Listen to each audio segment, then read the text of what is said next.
Hello guys, आप सभी को मेरे चैनल में मिस्टर इंडियन ट्यूटर में बहुत बहुत स्वागत है। मैं आशा करता हूं कि आप सभी अच्छे होंगे और आपकी पढ़ाई भी बहुत अच्छी चल रही होगी। अगर आप इस चैनल पर नए आए हो तो चैनल को सब्सक्राइब ज़रूर करिए और बेल आइकन को भी प्रेस करिए, जिससे आपको मेरी हर न्यू वीडियो की नोटिफिकेशन सबसे पहले मिलती रहे। यहाँ पर आपको मैथ्स, जेई, ओलंपियाड और पढ़ाई से रिलेटेड ईजी और इंटरेस्टिंग वीडियोज़ मिलेंगी। तो चलिए बिना किसी देरी के आज का लेक्चर शुरू करते हैं। कंडीशनल प्रोबेबिलिटी देखो, बेसिकली कंडीशनल प्रोबेबिलिटी होता क्या है देखो। कंडीशनल प्रोबेबिलिटी समझे? ठीक है,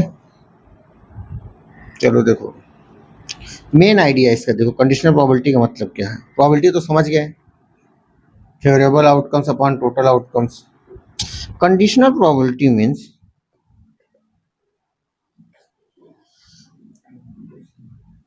conditional probability means finding probability of one event when another event has already happened. Okay, basically कहना क्या चाह रहा है? Finding probability of one event when another event has already happened, ये conditional probability condition. Basically it changes the sample space, it changes the sample space. Okay,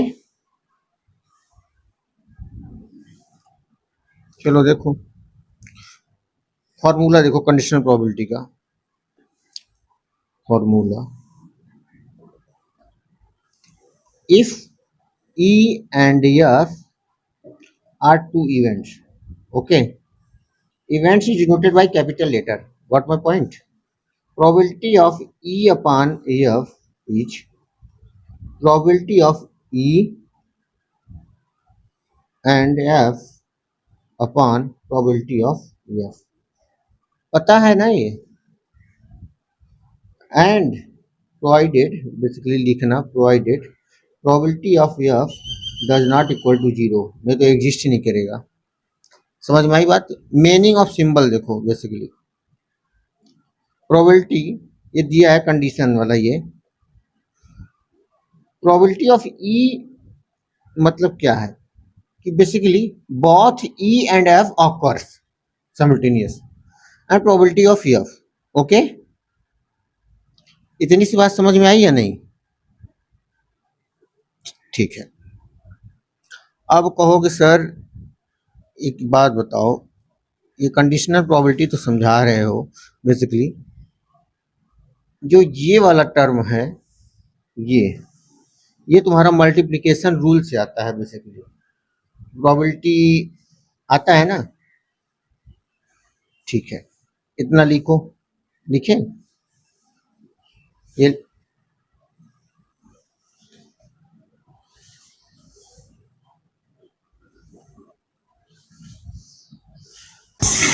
अब इस पे एक एग्जांपल देखो। ओके, एग्जांपल क्या है? Basically understanding with simple example समझो। Suppose we are tossing a 3 coin, okay, tossing 3 coins, okay, तो sample space क्या बनेगा?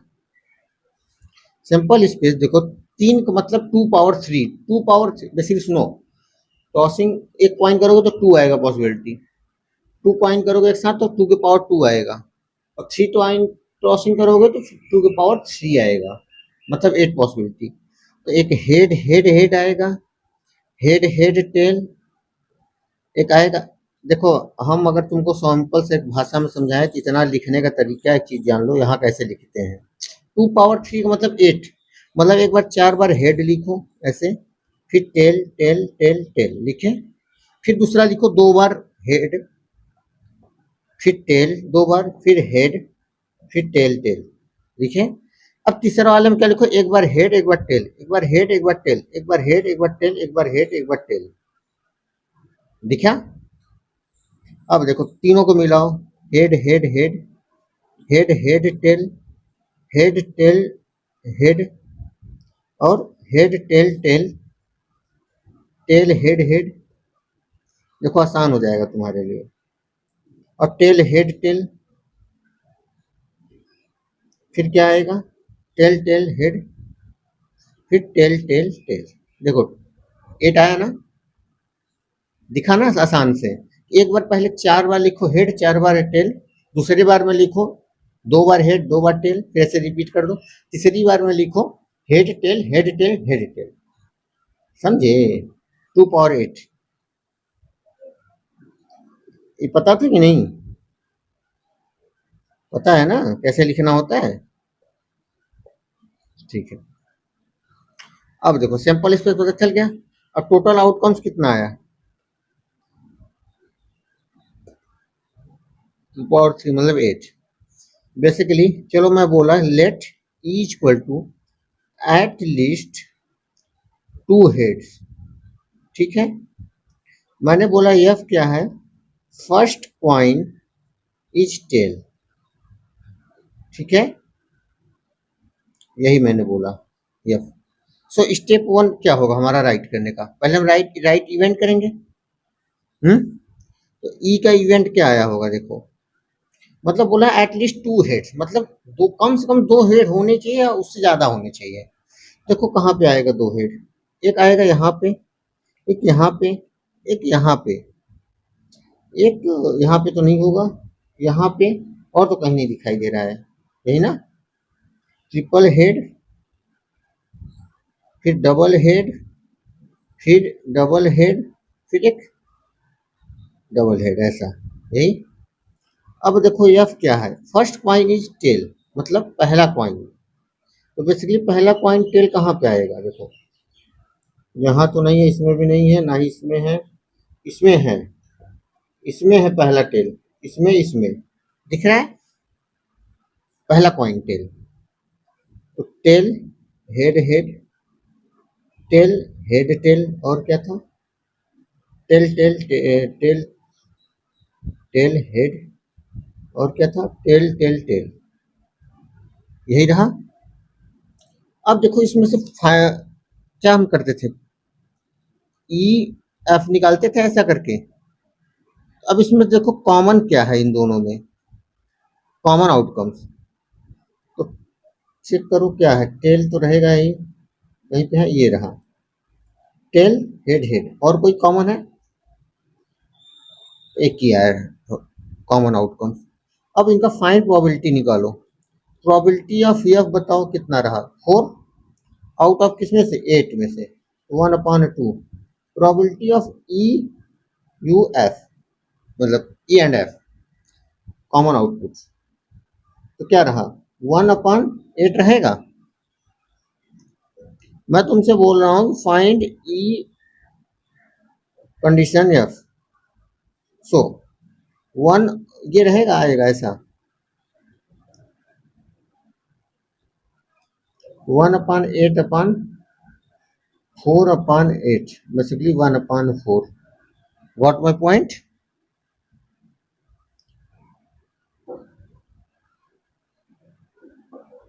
हाँ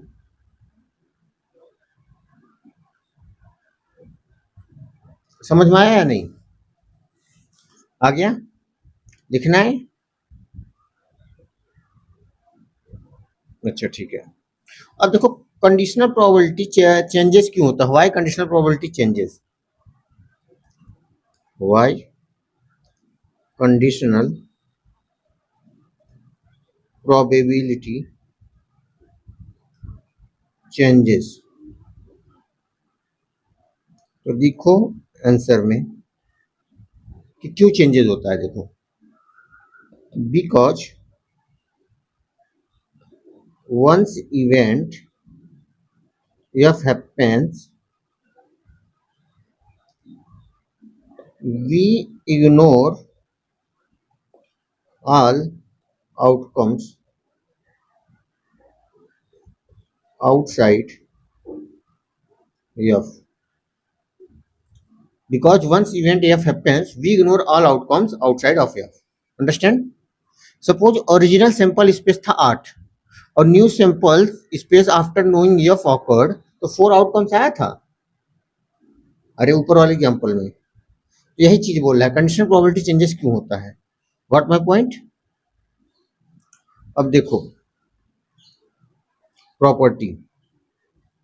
properties of conditional probability.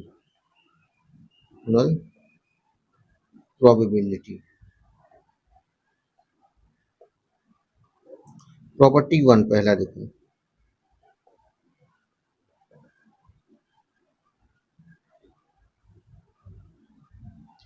Probability of yes F1।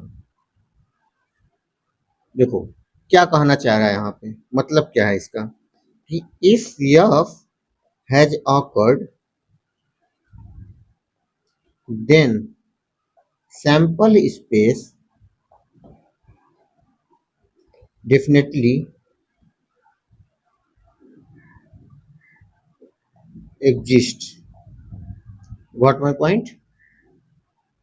इतनी सी बात समझ में आई। प्रॉपर्टी 2 देखो, मैं बताता हूँ कराता हूँ। ठीक है चलो लिख लो।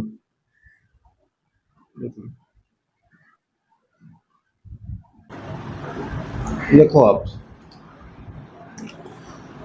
प्रॉपर्टी 2 क्या कहता है, एडिशन रूल। देखो बेसिकली हम जानते हैं अभी, एडिशन रूल लिख लो। एडिशन रूल हमें पता है ऐसा कुछ होता था, जस्ट ऐसा देखना, probability of A union B equal to probability of A plus probability of B minus probability of A intersection B, ये होता था। अब देखो उसी प्रकार का जस्ट अगर बोला जाए probability of A union B F, बताओ तो क्या बोलोगे। तो करोगे probability of A F plus probability of B F minus probability of A intersection B upon F. समझ में आई बात। This is the same as normal addition formula but under condition F. What my point, what my point और नॉट। Okay क्या बोला आपने, आ गया। तीसरा प्रॉपर्टी देखो आप, कंप्लीमेंट रूल।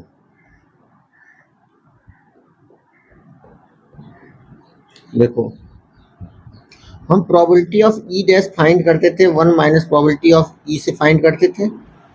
सेम उसी प्रकार हम प्रोबेबिलिटी ऑफ ई डैश तो रहे ही लेकिन कंडीशन एफ में आ जाए तो 1 minus probability of E condition F. Okay where E dash is the complement of E. What my point. लिखो फिर इस पे एग्जांपल कराते हैं, देख लो। चलो देखो एक एग्जांपल इस पे, suppose probability of A is 7/13, probability of B is 9/13 and probability of A and B 4/13. So find probability of A upon B. Answer. And also find probability of A dash B. कर पाओगे। यार रुक जाओ, तुम इतना ही पहले find करो, बताऊंगा, पहले तो नहीं करो।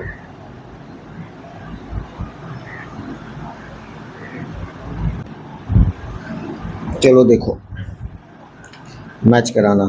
ओके, बेसिकली फार्मूला क्या लिखे होगे, देखो फार्मूला तुमने लिखा होगा कि probability of A slash B equal to probability of A intersection B upon probability of B.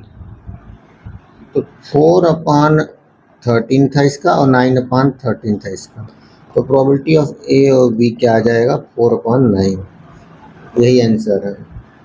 ये एक नंबर का आ सकता है एमसीक्यू टाइप का। ओके, तो दोस्तों आज के लिए बस इतना ही। मैं आशा करता हूँ कि आपको ये लेक्चर को अच्छे से समझ आया होगा। अगर वीडियो पसंद आई हो तो वीडियो को लाइक करिए, अपने दोस्तों के साथ शेयर करिए और चैनल मिस्टर इंडियन ट्यूटर को सब्सक्राइब जरूर करिए। बेल आइकन को प्रेस करना मत भूलिए, जिससे आपको मेरी हर न्यू एजुकेशनल वीडियो की नोटिफिकेशन सबसे पहले मिलती रहे। मिलते हैं नेक्स्ट वीडियो में एक और इंटरेस्टिंग टॉपिक के साथ। Thank you.